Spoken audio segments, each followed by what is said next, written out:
অপ্রদর্শিত আয়কে বৈধতা দেওয়ার একটা প্রস্তাব দেওয়া হয়েছে এবং এই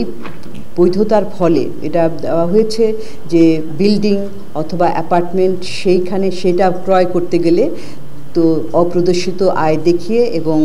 এটা বর্ধিত হারে স্পেশাল বিশেষ কর দিয়ে সেটা ব্যবহার করা যাবে এবং কিন্তু আপনারা জানেন যে সিপিডি বরাবরই বলে এসেছে যে অপ্রদর্শিত অর্থ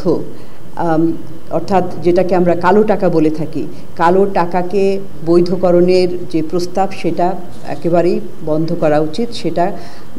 নৈতিকভাবে সমর্থনযোগ্য নয় এবং সেটা আমরা নৈতিকভাবে সমর্থন করি না এবং এটা যারা সৎ করদাতা সৎ আয় করে তাদের প্রতি একটা